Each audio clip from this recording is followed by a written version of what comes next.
What's good, everybody? Welcome to another exciting episode of Full Circle. I'm your host, as always, Harmon Jr.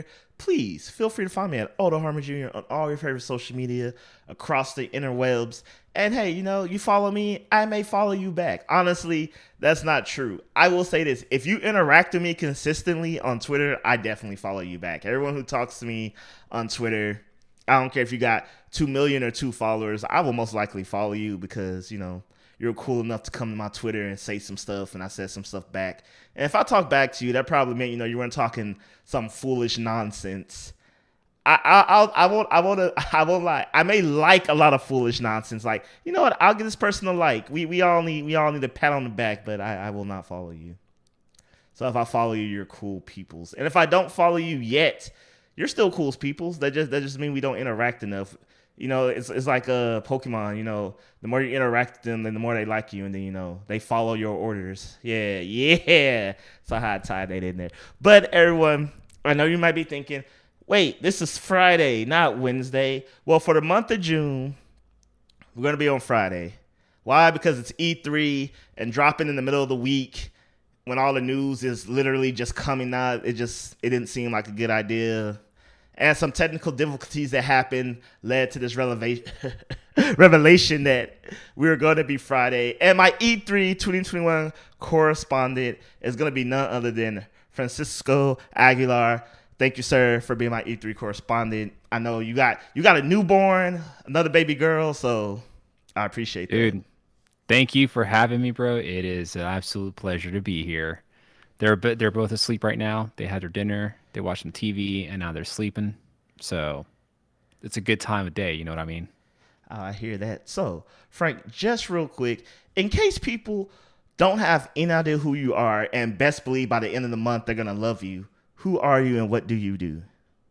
Yeah. So my name's Francisco, y'all. You can find me on the internet on Twitter at GNR underscore Frank, and on YouTube.com/GNR Frank. Primarily, Odell and everybody out there, what I really do is I really started off doing some sort of gaming tech reviews. So I'll review gaming headsets, gaming mics, controllers, and stuff like that. I'll do the occasional, game news related videos. I did a podcast with some friends of mine from Puerto Rico called the Weekly Farcast, and I'm just a content creator out here talking about the things that we all love, video games. So E3, man, it's like Christmas for us, ain't it? Whoop whoop! It is, and you know, I'm one of the things I'm really looking forward to this year.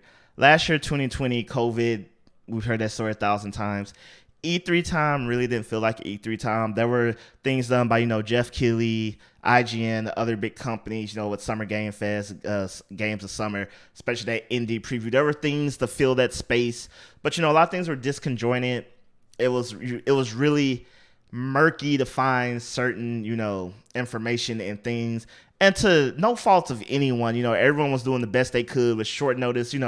Literally E3 is something that takes all year to plan, so for it to just go up in smokes with so many other things, we did good. But this year it's more concise. We have a game plan, and you can feel the excitement. People have legit been talking about E3 for the past week and a half, it seems like. Let me put it like this: people have been talking about E3 so much, I thought E3 had already started and I missed it somehow.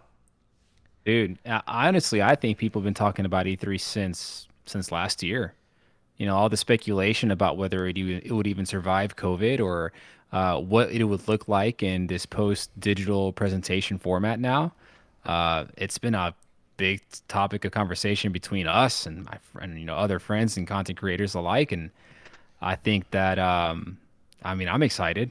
Who isn't excited? Like, who's gonna see E3 and think not to be excited? I don't. That doesn't add up to me. Something's wrong in that point if you're not excited for E3, especially with a lot of the big things that are coming out. You know what I'm saying? Yeah. So, as always, we have an exciting show for y'all today, and it's about E3. I'm just gonna be generic here, people. It's the pre E3 show. What more do you want? Do you want a $1 million. fancy title? Oh, okay. Frank, if we had $1 million, me and you, this show will be a lot different. I'm not saying that I can give you like $150,000, but I would take that and like have me like a fancy studio in Cali, and would be like, all right, we can do this digitally, or you can fly into the studio. Here's your ticket. It's a tax write off at this point. So what you want to do? That would be so legit, dude. Well, you know, one day we're just gonna do that. You know, at this point, just find $1 million somewhere and make it happen. Oh yeah, most definitely. You know, honestly, side tangent. If I ever just got rich, like I won the lotto, and after tax, I still had like $400 million. Like my dream is, I would like. I mean, I would still love to work at like IGN, GameSpot, etc. But I would bypass all of that and just like make my own gaming studio.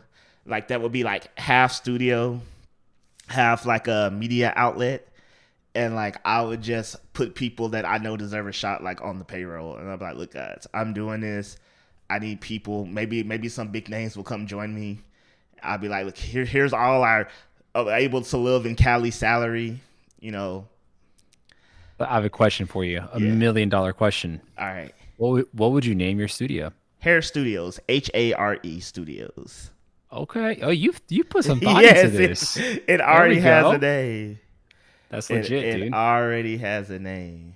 Fun fact: if you look at the Full Circle logo, the picture on the microphone is actually a hair, and the original logo was a hair. Fun Wait a minute. fact. Yeah. About to verify this, dude. I've All looked at all your my logo a logos bajillion have hairs times. in them in some way, shape, or form. That's like catchy. That's yes, I see it. How did I miss that? I'm embarrassed. No, Anyways, it's very very very subtle. The love it, OG, dude. the OG logo, if if it exists somewhere on the internet, which I'm sure it does, was a circle with a rabbit running along the edge of the circle in different poses. So like if you spun That's so dope. it looked like he was running. Please tell me you've practiced your autograph and you've incorporated a hair into it.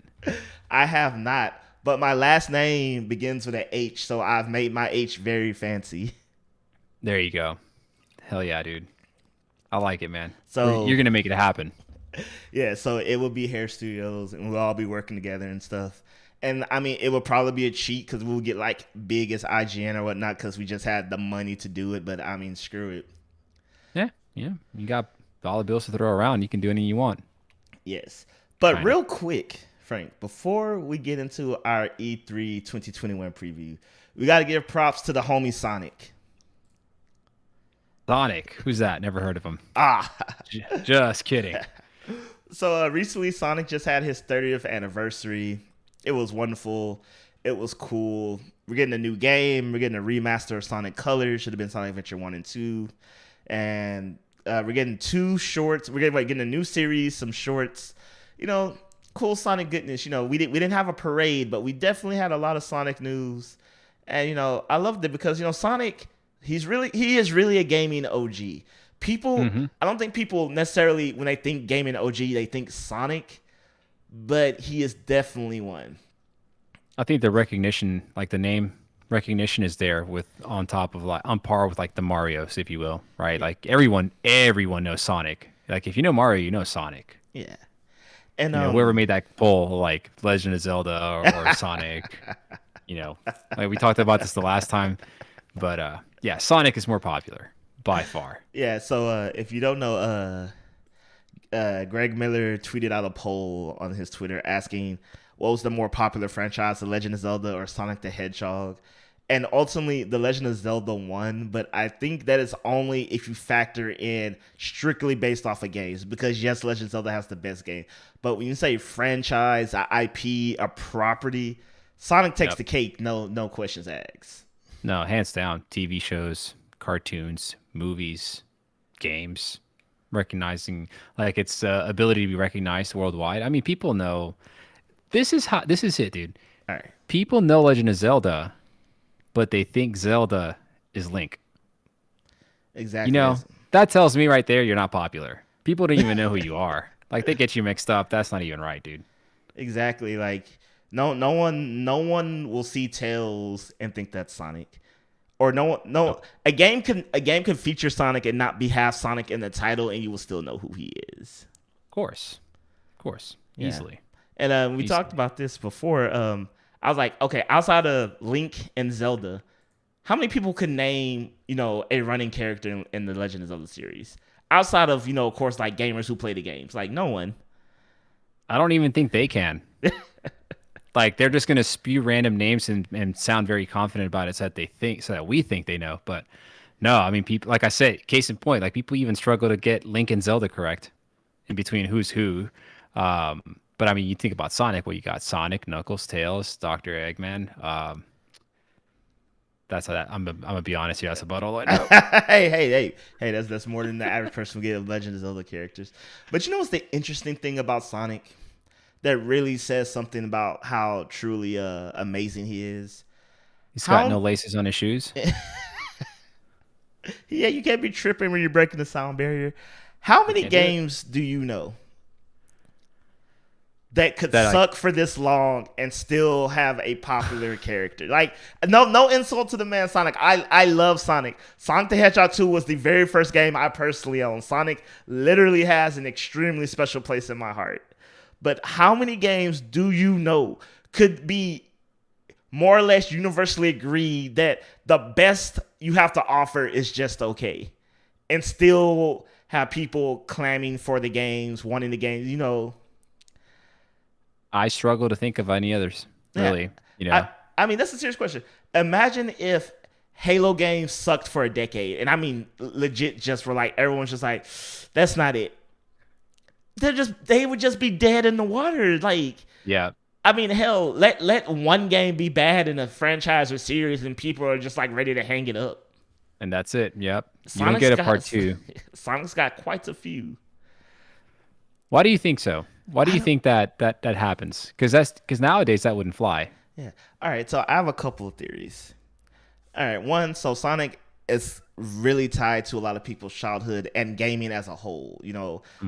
Sonic 1, 2, and 3, Sonic and Knuckles are iconic games. Even Sonic's first foray into 3D, Sonic Adventure 1 and 2, I can honestly are probably cult classics in their own right. I wouldn't call them a hidden gem, but they're cult classics. Hell, I would even argue that Sonic Heroes is even more of a cult classic just because that game's probably not as good as Sonic Adventure 1 and 2, but people still love it endlessly. Right. And so you have this good, base from the Renaissance era, the golden era of gaming, and Sonic is a huge part of that. And I think people just want him to succeed because of that. Like, if Mario games just suddenly sucked, there was enough nostalgia and there's enough good memories of what he did to want the next games not to suck. And part two of my theory is that Sonic's first foray into 3D, Sonic Adventure 1 and 2, were not bad games. They were, at the time, really great games. And I really think that, as 3D gaming became more and more viable, they were trying to find a way to fit Sonic in this 3D mold when I feel like they already kind of caught lightning in the bottle the first time and maybe should Right. have just ran with that instead of trying to. Lit- No pun Yeah. intended there, huh? Yeah. Love it. You say something kind of interesting there. I'm going to say something that'll probably get me like I'll lose all of my credit with the little credit that I have. So I'm a firm believer that The Legend of Zelda as a series alone survives mostly off nostalgia. With Breath of the Wild being the exception, of course, Breath of the Wild was an amazing game. Everything else, my opinion only, was okay at best, right? And there's no title for Legend of Zelda that I would say sucked, but I think nostalgia is a very powerful thing, and I think that you're kind of right on the money there, where Sonic after Sonic that just didn't capture that lightning in the bottle again has come out. But the fact that we have such an endearment with Sonic, ironically, my first Sonic title that I owned was Sonic 2, also. Oh, cool. Uh, when I lived in Metairie, and I bought a Sega from a cousin of mine that I think he bought from someone else. Anyways, but nostalgia is a powerful thing, and I think that's to answer your original question. I think that's what allows a franchise to survive as long as it has, with not as many wins, if you will, after the first couple ones. Yeah, and beyond that, honestly, I don't know. He had the it factor, and what I mean by that is okay, because you think about games like Banjo Kazooie, Crash Bandicoot, Spyro.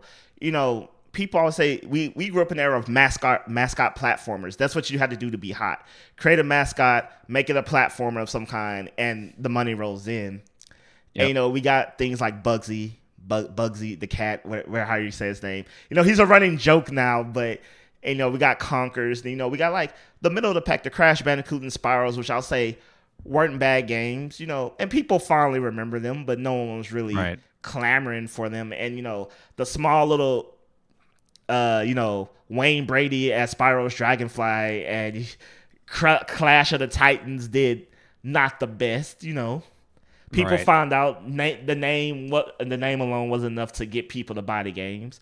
But we got the remake of the trilogies, and Crash 4 is a wonderful game, doing the right thing. Just took what already worked, make And it yep. better, make it shiny, and just call it a day. Thank you, Exactly. Toys for Sometimes you just Bob. got to keep it simple, Yeah, but with Sonic, like I said, he just has the it factor. I had a friend who told me the only reason he ever liked chili dogs was because Sonic liked chili dogs, and that says something. You know, Wow. he likes chili dogs in the games and the cartoons and stuff. And I guess similar to Pokemon, Sonic became much more than just a game. Oh yeah, by far. Yeah, and I think that's also a reason why people want him to succeed, because he's had successful outings outside of gaming. Like how many franchises actually have a movie, and then how many franchises will make a movie and fans demanded the Sonic movie be good. Just think about that. People I love still can't believe Sonic that so happened. much. We demanded that this trash fire not be put on his name, and they actually basically remade the movie. That is how much love and endearment people have for this character. Yeah, dude. I first off can't believe that that actually happened. Like, I applaud Hollywood for actually listening to the fans and taking some action on that. The other thing I was thinking too, though, Sonic is far more marketable than Link will be. And like, Link is a cool character. Don't get me wrong, but you got these really cool Sonic T-shirts, right? Like, what does Link have? One green shirt with him on there holding his shield and his sword. Cool. But then you got the one white T-shirt at Target with Sonic with all the golden rings flying around him. Like, that's a badass shirt. I'm just saying. And then if you think about it too, I think one very important factor here is just the history behind it. Like, look at the timing of like Sonic coming into the gaming industry when like gaming was really starting to blow up and catch a lot of traction. We like to think that PS2, PS1 era was when that happened, but really like Nintendo, Sega, Genesis, and like the Nintendo and NES, like that's when it really started happening, dude. So I think timing has a lot to do with it, and I think that maybe once us, this generation of gamers at our age group, move on to the next part of our afterlife, if you will, then maybe Spyros and the Conquerors will have a chance. But nah, Sonic's here to stay, man. Yeah, and I guess now that you said that, I guess the one real thing, I guess that before we put a pin in this, is that when I think of like all the games that were coming out, you know, everybody wanted to be like Mario. Essentially, you're a Hmm. side-scrolling platform. You jump on your enemies, they die, et cetera, et cetera, et cetera. Even when we go to the 3D realm, and of course, this is not universally true, but it's true enough. Whereas even when we go back to the 2D games, I guess Sonic was like, he had his own identity. No platformer played like Sonic. You weren't running extremely fast. You weren't doing loop de loops. You wasn't.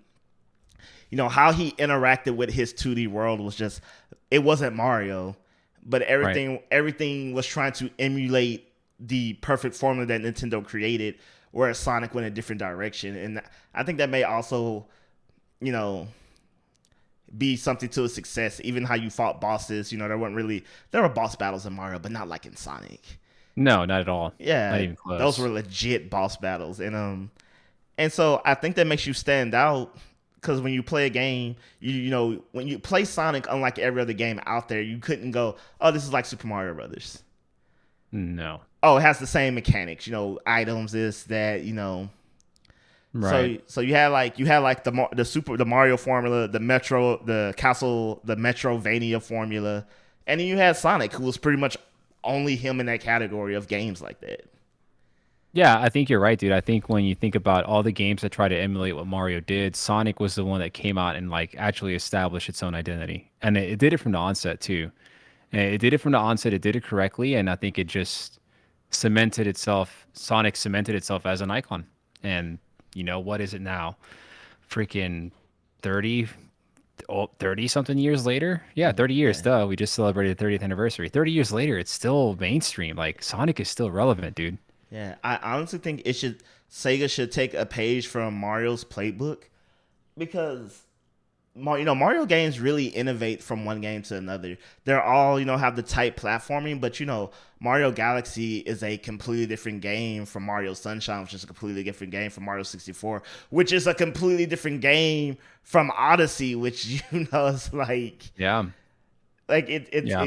it's weird when I was telling somebody about like when someone was like they still make Mario games isn't the same thing, and normally you can honestly say that about games like like you could like Zelda follows a formula, Halo Hmm. follows but truly all the mainline Mario games could easily be just a completely different game, Yep. and that's astounding when Absolutely. you really think about it.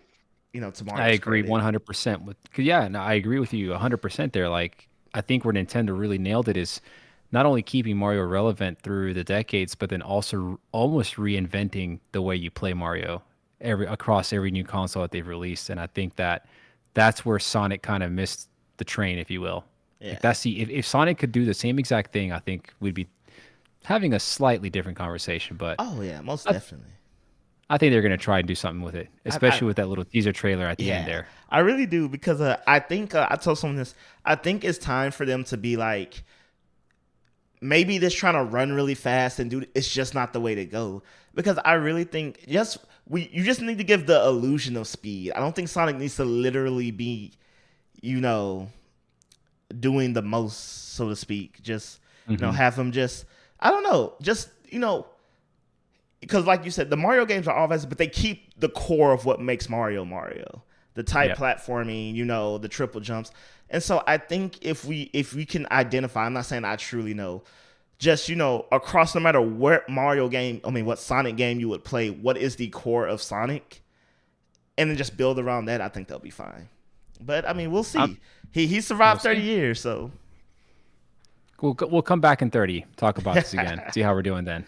exactly, Have exactly, we'll have our grandkids on here too. cool. But so just wanted to put respect on the OG's name. But moving on, E3 2021, like you said earlier, people have been talking about this. If you really want to think about it, you could say for a year, just being hyped. And now we're here. We got a schedule, which more things are probably going to add to it. And Frank, what do you think about this schedule so far? It's now that we can physically put our hands on it, so to speak. I'm really kind of liking it. So, of all the E3s like that I've watched, I will tell you this is the most well balanced schedule I have seen them do. Because I feel like usually you get 1 or 2 days of just like all the juggernauts in one room, and then after that it's like eh. But like this is a very well balanced schedule. Like this is the kind of schedule that would compel people to actually sit down and watch every single day's worth of content. Outside of people that actually do this for a living, or the very hardcore fans. But like I think even just people who are getting into gaming now and who are really trying to follow it, possibly as a result of getting into games through the pandemic, this is the kind of schedule that tells me, man, my birthday is on June 16th and I'm partying the weekend before it, but I'm going to be tuning into E3 one way or another. Yeah, most definitely. I like it because so one of the things I feel like was always I wouldn't say bad, but kind of cumbersome with E3 was normally you got like this is when Sony's doing their thing, this is when the Xbox is doing their thing, this is when the Nintendo's doing their thing, and then everything else just kind of got overshadowed, like, and everything else happens in between those three things, which Yeah. is really why I think you ended up with things like EA Access and EA Play being outside theater. You ended up with the Volver digital showcases. This is why I think we start to see more of those. At first, I thought, okay, like, why is everyone doing a showcase like that? But then I was like, well, actually, no, that makes sense because they want to make sure their big announcements get seen, and maybe it's something they want to announce separate than it being on the one of the big three stages, so to speak. Right. And so, but now that we're digital and we have this format, like I can do a quick look, like, okay, cool. Xbox and Bethesda, which is going to be a must watch, 10 a.m. June 13th. Boom. Right after that, I got Square Enix. Boom. Okay, don't care about XYZ. Oh, Warner Brother Games. Cool. Oh, when is Ubisoft doing it? Oh, cool. So now it's like a consistent schedule. And again, it's not like that we didn't ever, those information wasn't provided, but it was always hidden behind this fanfare. And especially with being digital, it's like you said, I can now I can tick it, on my calendar. And they have the app. So like now the app will remind you, stuff will be recorded, things of that nature. Right. And, oh yeah, go ahead. Sorry, you've been to E3 before, right? Yes, sir. So did you ever find yourself in a position where you had to pick and choose between one presentation or another?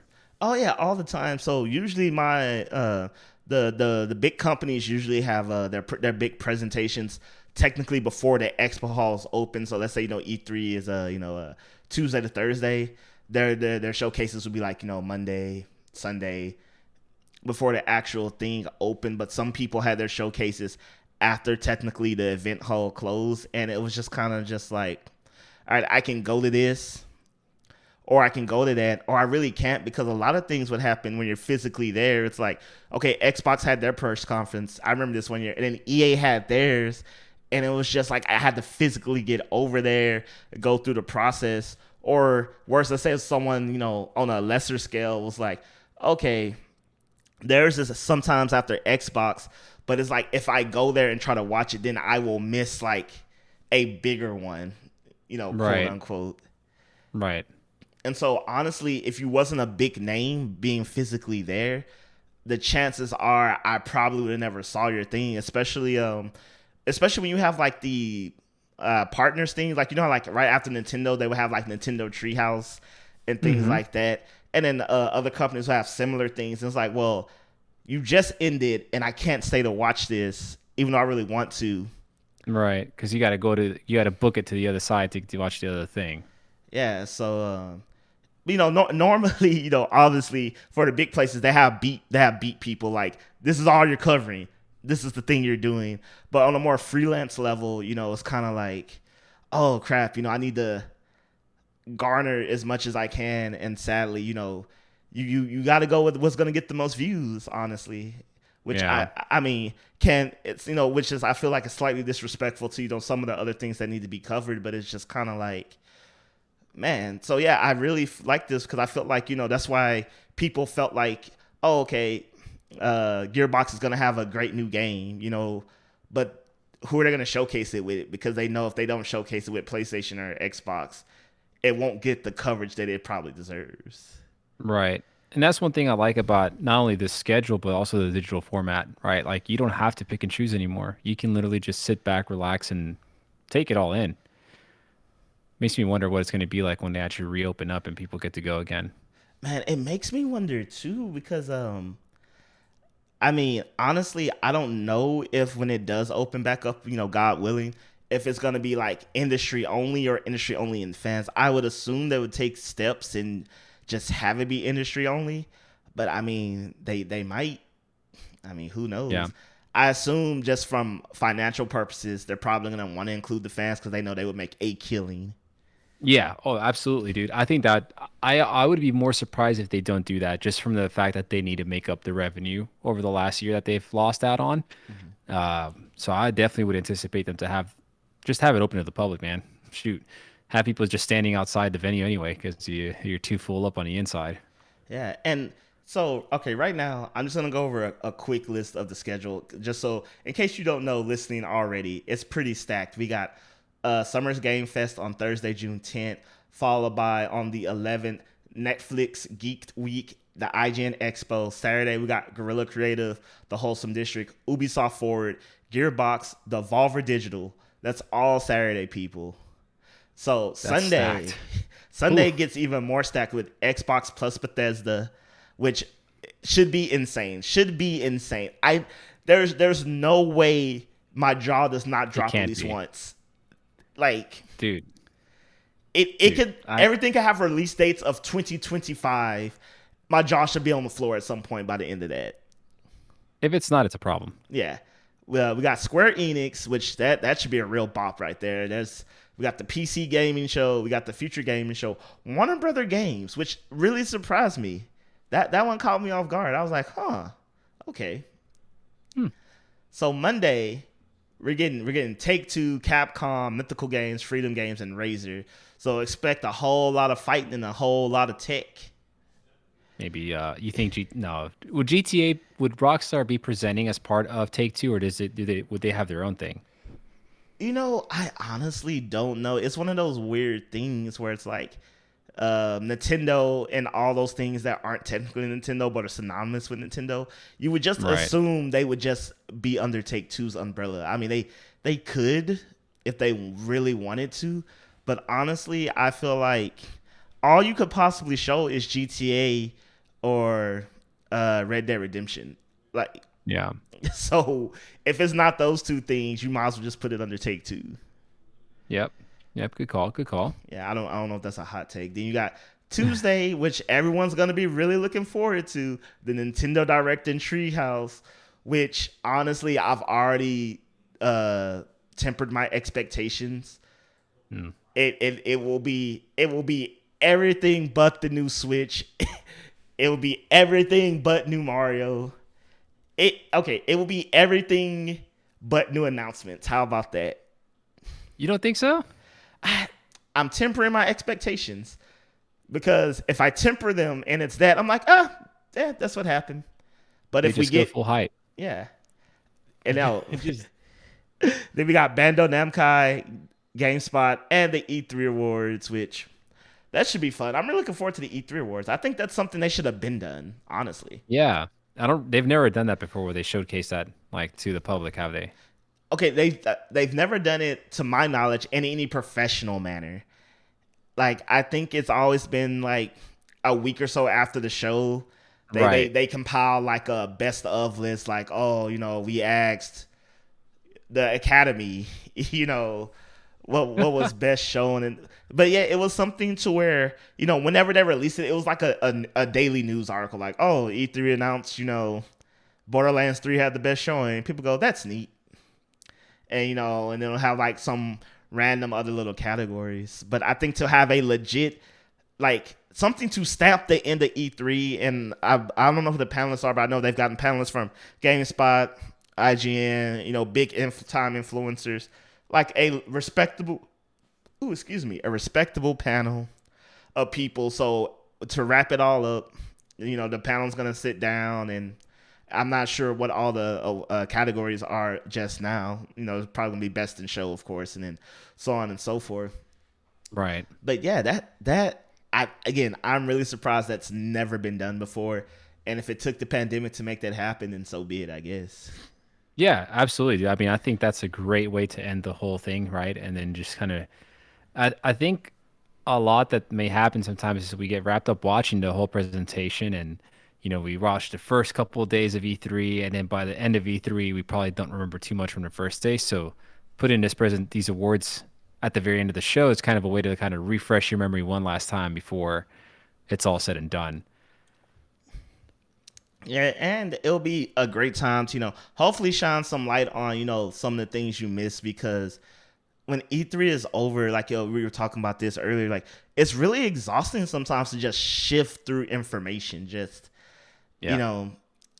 Like when you look at every game announced during E3, you're always thinking like, I know every game announced at E3, and it's like a list of 100 games. You're like, what? When did that happen? How did that happen? Yeah, exactly. How did that happen, dude? Odell, I gotta ask the obvious question here. What's up? Besides Nintendo, Okay. what showcase are you looking forward to the most, and why?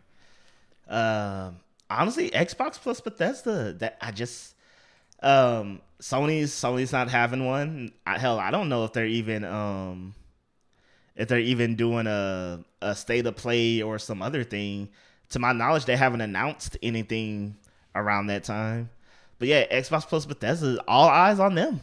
Honestly, just but if I was ignoring the elephant in the room, so to speak, maybe Square Enix. They've been doing a lot of work. We got a Retrograde coming out. We got the rumored Final Fantasy Origins, is it? yeah, Origins, the Souls like Final Fantasy game, which Yeah. It's interesting That. on premise alone. Yeah.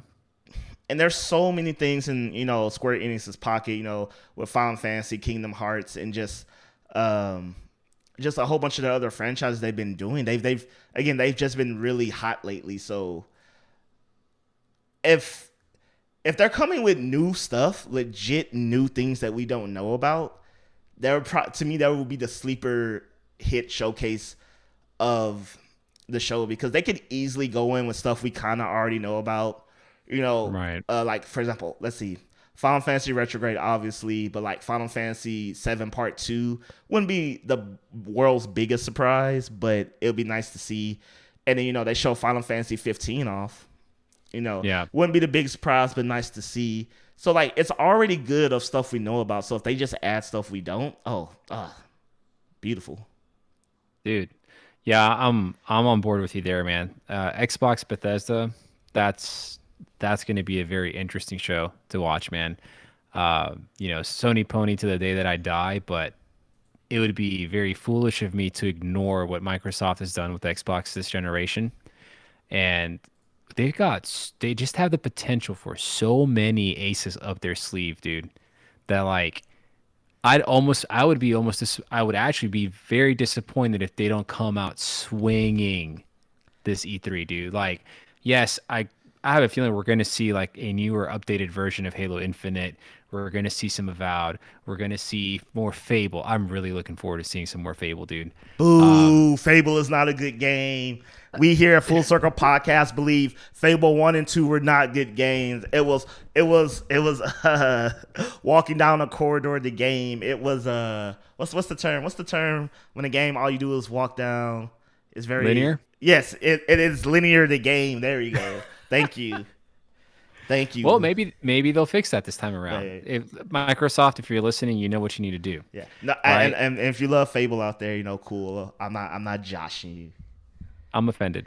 And then not to mention Bethesda, right? So like Starfield, Elder Scrolls 6, right? Whatever else they've got cooking. Like I just as a gamer, as someone who just loves games, I am so excited to see what Microsoft is going to be doing, because I know what Sony's doing. They're making bomb freaking exclusives.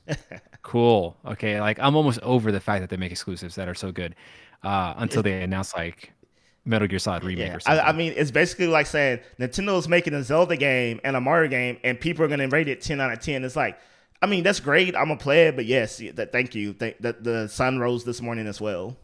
Yes, exactly, dude. And then for that to be followed up by Square Enix, like, yeah, I'm dying to see more Final Fantasy 16, dude.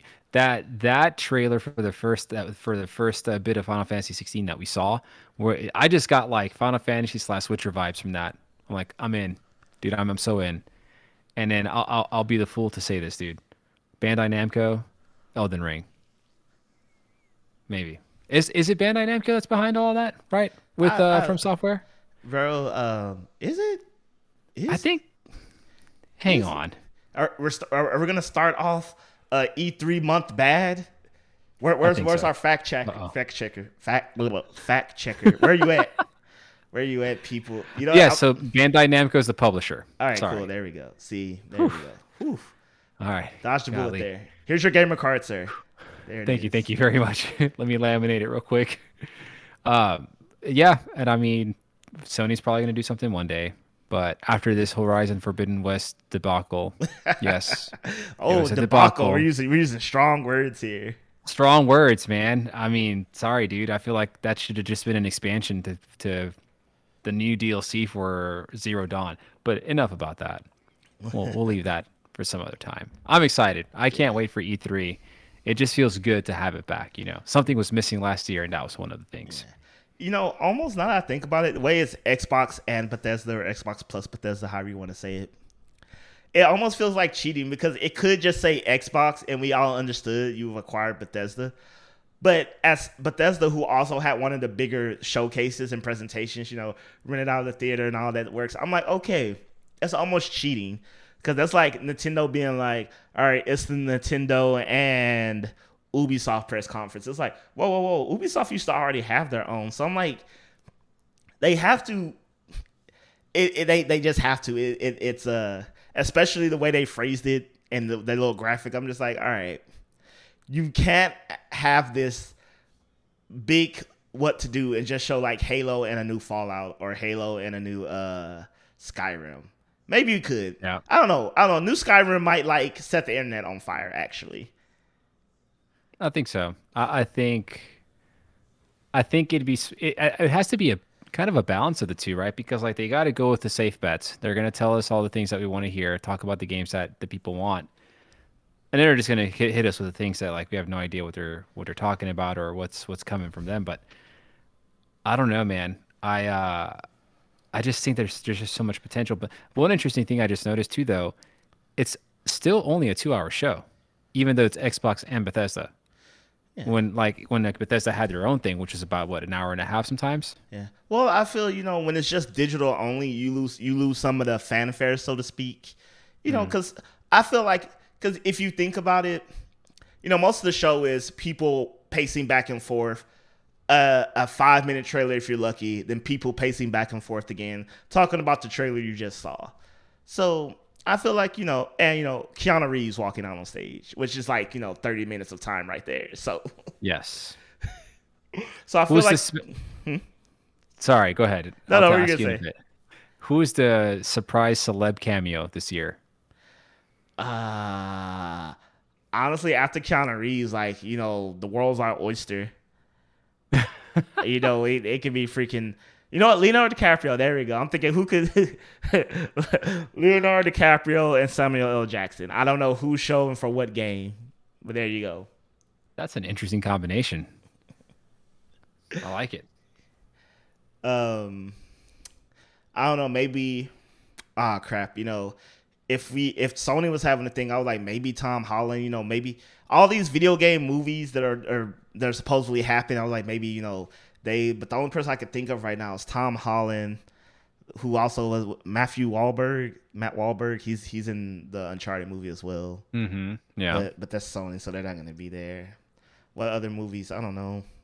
Freaking Sony, man. Why they got to be like that? Yeah, but I'm gonna give you a spicy take. It's a mild take. It's medium buffalo wings take. I am tempering my expectations for Xbox and Bethesda for the same way with Nintendo. That we're just gonna get stuff we either knew about officially or already knew about unofficially, and maybe not so much on the straight new scale. You think so? I kind of think so because okay, we already know about we know basically more or less the Bethesda projects that they should be working on and are working on. We know about Xboxes. So I couldn't really see from the Xbox side of things. I feel like there's zero chance of surprise. We already know they're working on Halo. I mean, they could announce a Gears, but that's yawn. No offense to Gears, but that's not gonna set the world ablaze. Never heard of it. So all the exciting things have to come from Bethesda / all the properties Xbox acquired, but I don't think they're ready to showcase anything yet. So with that said, maybe we get a new Skyrim. That I feel like that's the safest, biggest bet we're gonna get. Well, Elder Scrolls 6 is already like in the works. So I think that's already kind of like the surprise would be for them to show off Starfield and Elder Scrolls, but I don't think that's going to happen. All right, bro. No, I need to have a heart to heart real quick. Heart to heart. let's do this. Does anyone really care about Starfield?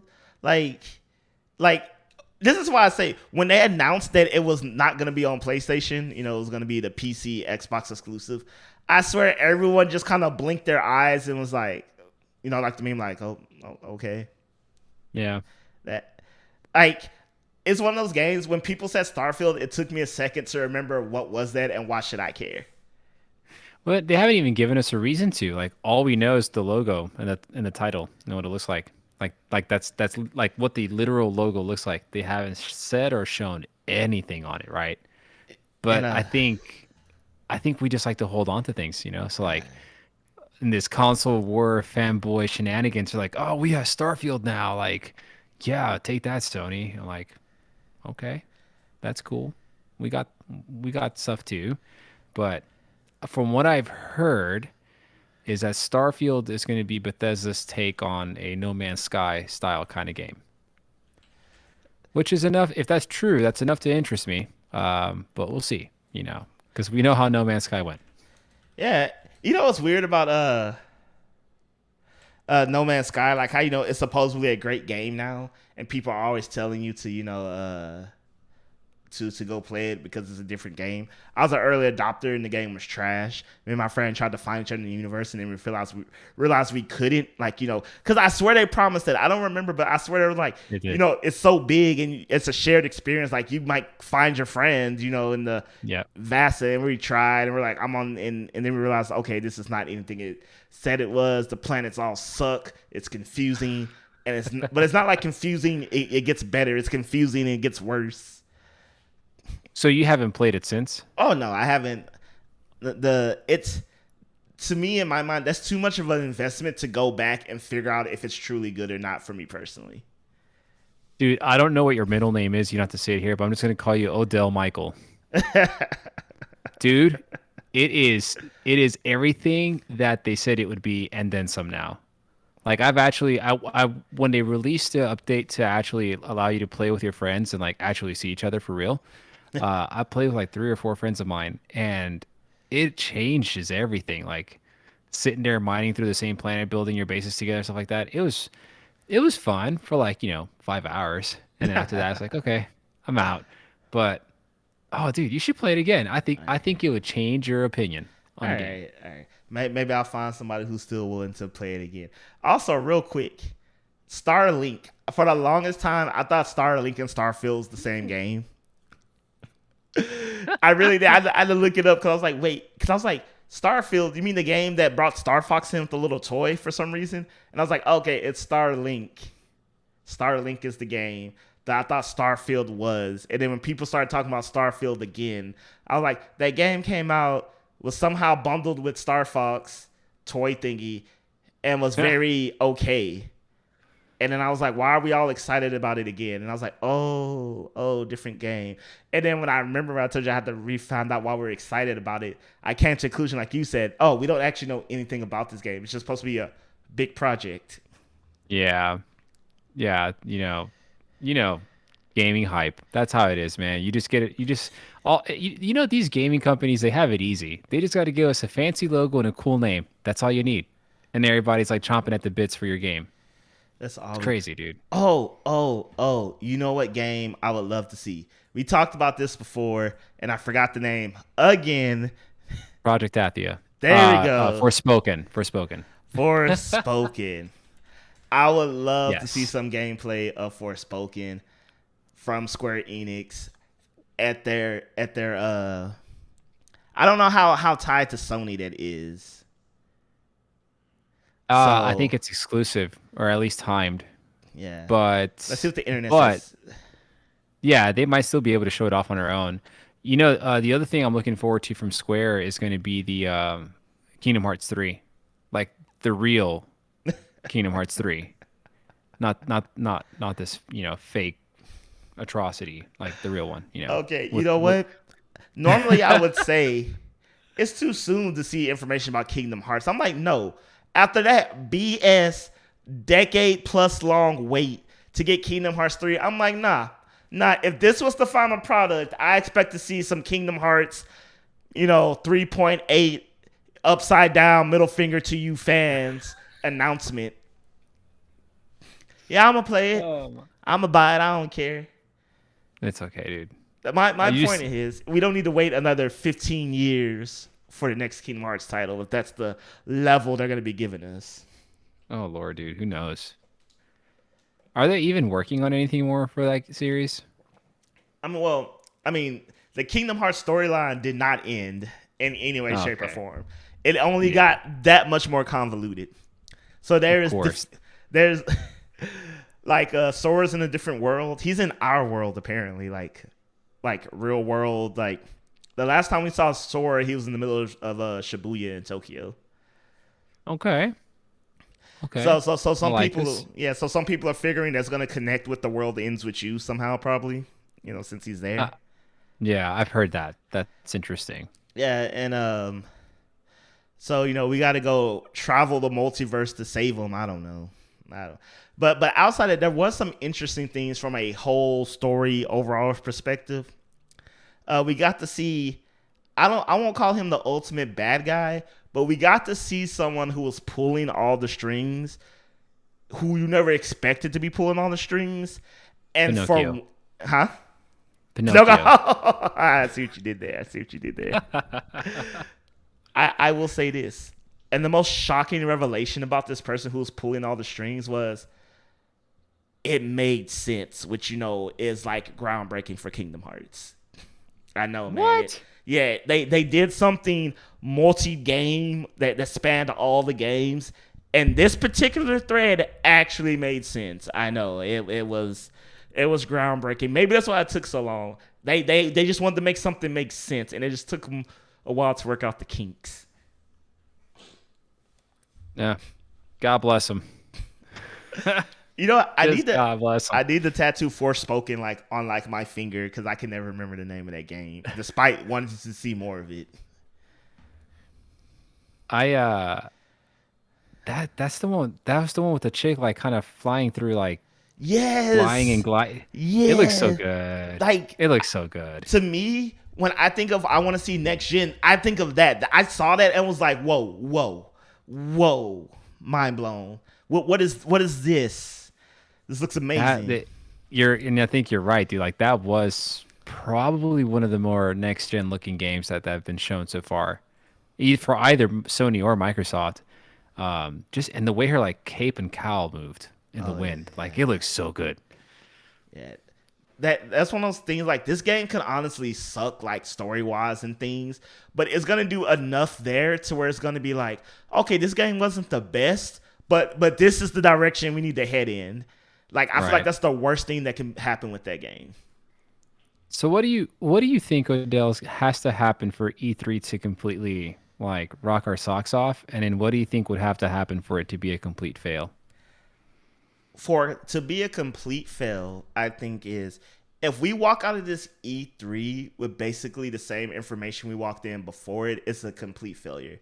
And what I mean is that even if we get some gameplay trailers, if it's gameplay trailers from things we either A were being made or B we already knew was going to happen, even if we didn't know it was going to happen, like let's say we got gameplay for a new Gears. A new Gears was announced in the gameplay trailer.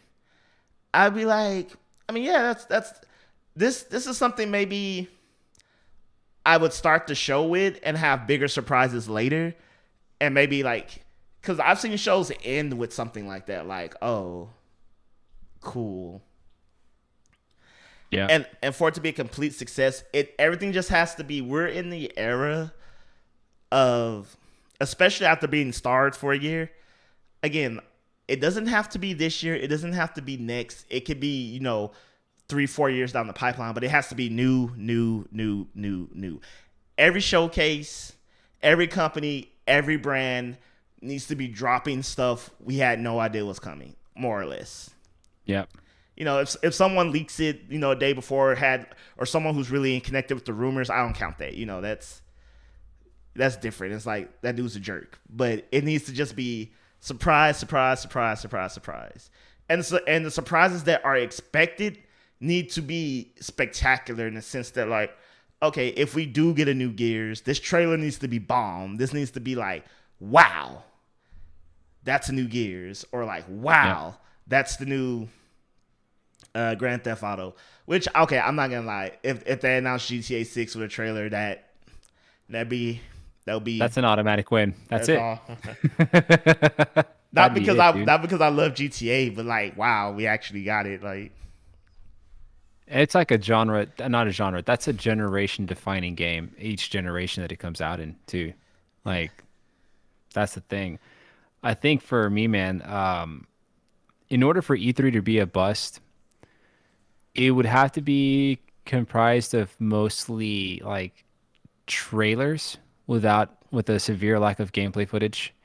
And like no disrespect to the developers and the publishers that do this, but Ubisoft, for example, sorry, I love you, is so guilty of doing these like things where they talk about the people that work on these games, like their life story for every single person that they put behind in front of the camera. And like there's a time and a place for that, right? It's like when they have their own Ubisoft Forward events outside of E3, I think it's a way more than appropriate time for that. But at E3, like you said, dude, they just got to come out with the floodgates open. Give us trailers with some gameplay, like really show us what you have to offer because this generation's off to a very slow start. And I think it's off to a significantly slower start than the previous gen was for both Sony and Microsoft. And I don't think that companies can afford, not financially, but just hype wise, to come back to the first E3 post Corona, or we're still in Corona, and not have much to show. And granted, I can understand that they wouldn't have much to show because of the difficulties in making these games because of working from home, but for them to sit here and just like, here's a trailer, here's a trailer, here's a trailer. Oh, and some gameplay. That's a bust, man. Like that could be done. That could have happened any other time during the year. I think for E3 to be a complete win, yeah, I mean, I think we're getting announcements for things that we did not even see coming. I would love to go into this E3 with minimal leaks. I think leaks ruin so much of it, dude. And even like the Meat Games media is guilty of this, and it's one of the things. It's like the only thing I really don't like about games media, but it's their job, so I don't blame them. Like they'll get the leaks and publish it beforehand. I'm like, man, come on, like, don't do that. Let everyone else have their moment. And then I don't care how it happens, but Metal Gear Solid Remake has to be announced in some way, shape, or form in this, and then we're cool. Frank, I love you because you love Metal Gear. Like, dude. And if you love Metal Gear 3, then we were blood brothers. Dude, like, that's the best one. Thank you. Very few games will make me fight somebody. Like, not physically, but in an argument. Like, very few people saying like people, for example, like, I don't like Pokemon. I'm like, hey, man, they're not all 10 out of 10 games. I love Pokemon as a whole, and then there's individual games I love more than others. But that's fine. People will be like, I don't love. I'm trying to think of a game that I genuinely love, but insert game I genuinely love here, and I'm just like, I love it. I'll tell you why. If you haven't played it, I'll give you like a list. It's like the people that hate on Death Stranding. I love Death Stranding. Now, I'm a Kojima fanboy. That definitely was a huge factor in it. But then there's like the people like that clearly didn't finish the game and are like, the story doesn't make sense. Well, you didn't finish the game. Like, of course it doesn't make sense to you. So same for the people that don't like Metal Gear, which, what? Who can't like Metal Gear? Right. They're like, the story doesn't make sense. Dude, it makes sense. Yes. First off, one of the best things about playing Metal Gear is literally waiting for it to make sense. Because because he makes it make sense in the craziest ways. Dude. At the very end, always. Yeah. And you're just sitting there like, the B&B core? What? Nanomachines? What? What? My boy Ocelot had a new arm and liquid lives through the arm. What? Bro. Oh, it makes sense now. Yeah, I was gonna say, but yeah, like Metal Gear Solid 3, like I will fight somebody over. I'm just like, no. That's probably the first game that I truly saw as art, like as just like a moving picture, like Kojima. He was the artist with the brush, because to me that is almost damn near a perfect game. Mm-hmm. Like just oof. I guess the other game I fight people over is Twilight Princess: Legend of Zelda, because I say of the traditional Zelda formula of dungeon item, dungeon item, dungeon item, is the best Zelda ever made in the traditional format. So that excludes like Majora's Mask, because that's not a traditional. It excludes Breath of the Wild because that's not the traditional formula. And so I'm just like, and people really like put that game at the bottom of like 3D Zeldas, and I'm like, but it's the best one. It took the traditional formula, and basically that's why I feel like Twilight Princess, like they had to do something different. Skyward Sword, honestly, is kind of a sucky game, truth be told, but that's for another time. But like Twilight Princess is so polished the formula so much that honestly, where else could you go besides Breath of the Wild? And I think people need to Yeah. put respect on its name. There you go. That's Tell just 'em, my dude. 2 cents. Tell them. All right, Tell 'em, Frank. Right before we sign off of our preview, what do you want? Like, what is your E3 wish? We found the magic lamp, and he goes, "All right, we get to split. You get an E3 wish, I get an E3 wish, and then we'll stop wars or something." Okay. Elder Scrolls 6, 2021, for sure. Oh, that's Highly unlikely, but that's a hell of a wish right there. yes, and that's like probably the most unrealistic thing I'm going to ask for. But Elder Scrolls 6, 2021, and Final Fantasy 16, Q2, 2022. All right. Mine is mine might be a little selfish, but this is what I want. The new Switch is announced, but 4K and as much more powerful than the PS4. I'll be realistic, but it doesn't have to be as powerful as the Xbox One or PS5, or not Xbox Series X or PS5. Let's be realistic, but definitely definitely more powerful than the Xbox One and the PlayStation 4 was. Mm-hmm. And Nintendo Online is on par with current online of the other two systems. Like, I'm not putting the wish towards the game. That's all it is. Straight hardware infrastructure. The Switch. What's up? Sorry, no. Can I add one more to that? Because I'm guilty of this. I forgot about Nintendo, and I just want to apologize for that right now. Xbox, Game Pass, and xCloud on Nintendo Switch. That's my last wish. People have been saying that for a while. Like, what's the basis of that rumor or wish? A lot of the legal documentation that's come out from the Apple versus Epic Games proceedings has there's a lot of redacted like parts of those documents, but there have been conversations between Microsoft and Nintendo. Oh, okay. No one knows around what, but maybe you can fixing their speculate. online infrastructure. Remember, they're going, "Hey, Microsoft, make it work."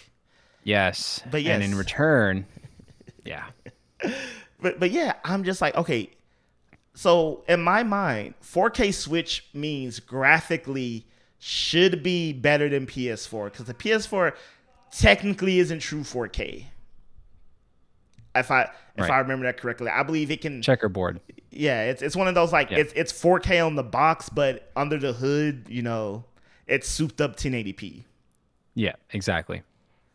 So in my mind, if the new Switch is true 4K, then I'm hoping it should have the hardware. But I'm just putting in my wish. It's true 4K, has all the and in terms of power. So besides, because it can be true 4K, but if it doesn't have the power to push those polygons, what's the point, right? Right. So I'll say true 4K docked, 1080p souped up or not undocked. I believe that's extremely fair and reasonable, especially since this is a wish. Yep, absolutely. And their online is not better. It's just on par. And the reason people are thinking that's highly realistic. Why are you making it a wish? Because Nintendo still won't do it.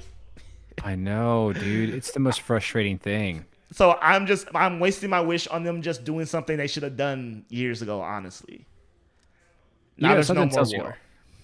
All they really need to do is just add an Ethernet port to the dock. Really? I mean, I say that knowing absolutely nothing about how the infrastructure of an online community works, but I'll blame some of it on the fact that it has to be all done through Wi-Fi. Yeah. I will say this. It will still have to go to the Nintendo servers, and they will still have to be good. Maybe they'll be Microsoft servers soon. Who knows?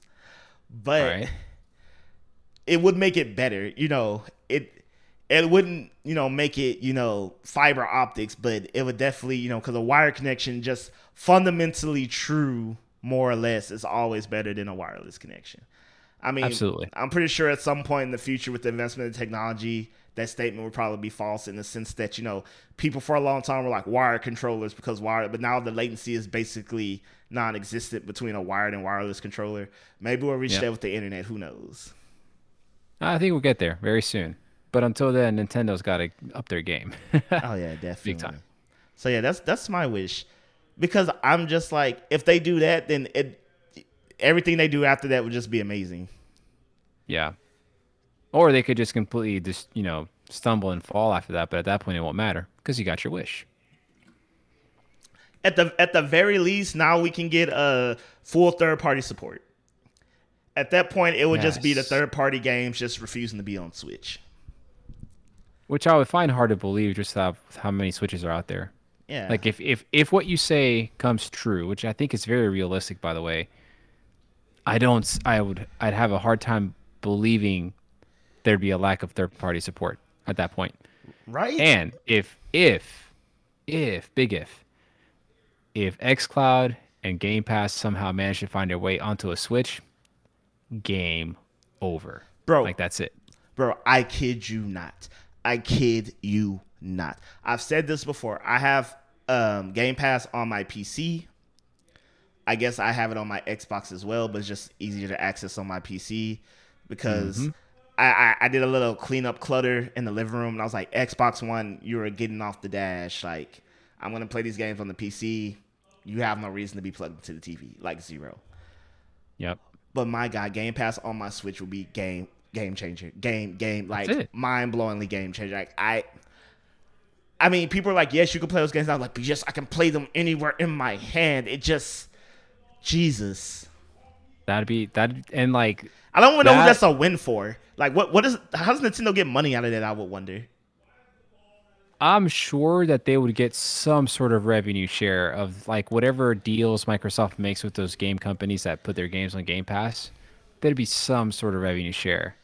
And I forget. Oh, I think I was in some sort of Twitter thread about this, but like, we would have the potential to possibly have some Nintendo games on Game Pass at that point. Like at that point, that conversation is totally realistic.